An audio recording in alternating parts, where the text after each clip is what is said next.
ಓ ಚತುರ್ಮುಖ ಪುತ್ರನೇ, ಚೆನ್ನಾಗಿ ಕೇಳು ನಾನು ಹೇಳುವ ವರ್ತನೆ.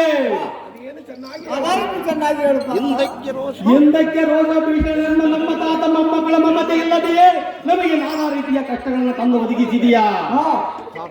ತಾತನ ದೇಹವನ್ನು ಈ ಹಣದ ಮೇಲೆ ನಿರ್ಮಿಸಿ ನಾಶ ಮಾಡಿದವನು ನಾನು. ಶ್ರೀಕೃಷ್ಣರೊಡನೆ ಯುದ್ಧ ಮಾಡಿ ಗಾಯ ಮಹಾರಾಜರನ್ನು ಕಾಪಾಡುವುದು ನಮಗೇನು ದೊಡ್ಡದಲ್ಲ.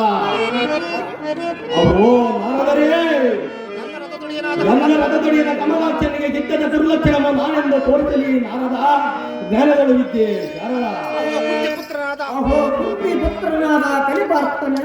ಅಹೋ ಸ್ವಾಮಿ ನಾರದರೇ, ಮಾತನಾಡಿದರೆ ನಮ್ಮಂತ ಕೈಲಾಗದವರ ಗಯ ಮಹಾರಾಜರನ್ನು ಕಾಪಾಡುವುದು ಅಂತ.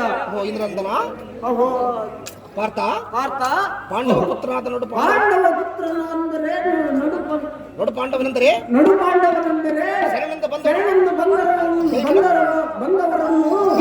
ಕೈ ಬಿಡದೆ ಕಾಪಾಡುವ ಧೀರನೆಂದು ತಿಳಿದು ನಿನ್ನಲ್ಲಿಗೆ ಕಂಗಲದ ಕೈನನ್ನು ನಿನ್ನಲ್ಲಿಗೆ ತಂದೊಪ್ಪಿಸಿರುವನು. ಗಂಧರ್ವ ಮಹಾರಾಜನನ್ನು ತಂದು ಒಪ್ಪಿಸಿದ್ದೇನೆ.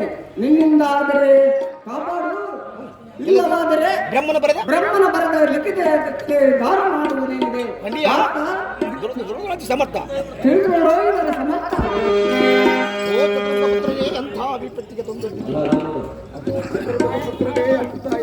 ಓ ಚತುರ್ಮುಖ ಪುತ್ರನೇ, ಎಂಥ ಇಪ್ಪತ್ತಿಗೆ ತಂದೊಟ್ಟಿದ್ದಿ ನಮ್ಮನ್ನು. ಸುಮ್ಮನೆ ಅಜ್ಞಾನವನ್ನು ತೊಟ್ಟಿಲ್ಲ ಕಟ್ಟಿ ಅದರ ರಂಧ್ರವನ್ನು ಹಾಕಿ ಏನು ಅರಿಯಾದ ಕೂತನ್ನು ಅದರಲ್ಲಿ ಹಾಕಿ ಜೋಗಳ ಮಾಡಿದರೆ ಹಸುಗೂಸು ನಿದ್ರೆ ಮಾಡುವುದಂತೆ.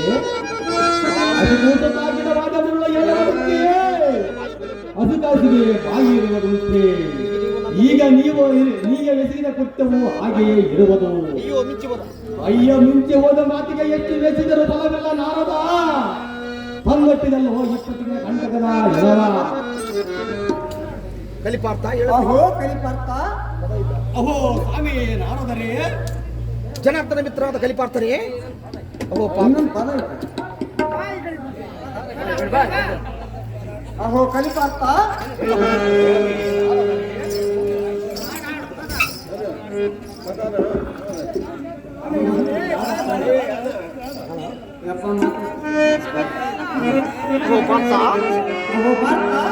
ಮಾತು ಮಾತಿಗೆ ನನ್ನನ್ನು ವಿಪತ್ತಿಗೆ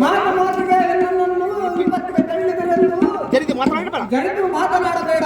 ಸಹಜವಾಗಿ ಮಾತನಾಡುವನು ನಾರದರೇ. ಗಯನಂ ಕಾಪಾಡುವುದು ಕಷ್ಟಕರವಾದ ಸಂಗತಿ. ಸಂಗತಿ ಎನ್ನುವುದಾದರೆ ನೀನೇಕೆ ಕಷ್ಟಪಡುವೆ. ಬಂದ ದಾರಿಗೆ ಸುಂಕವಿಲ್ಲವೆಂದು ನಮ್ಮ ಪಾಡಿಗೆ ನಾವು ಹೋಗುತ್ತೇವೆ. ಅವನ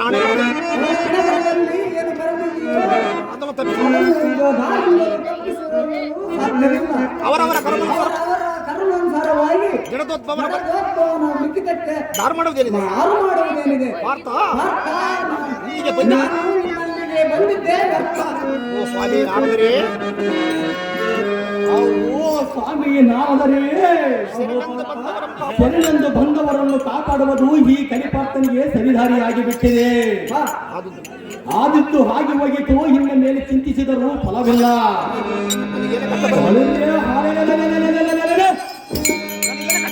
ನನಗೇನೆ ಕಷ್ಟ ಬರಲಿ, ಗಾಯನನ್ನು ಕಾಪಾಡುವೆ, ನಾರಾಯಣನಿಂದ ಉಳಿಸಿಕೊಳ್ಳುವೆ. ಈ ಮಾತು ಸಹಜವೆಂದು ನೀವು ನಿಶ್ಚಿಂತೆಯಿಂದ ಕಾಲ ಕಳೆದರೆ ನಾರದರೇ, ಬುದ್ಧಿ ಸಂಪನ್ನರೇ. ಓಹೋ ಸವ್ಯಚಾಚಿಯೇ,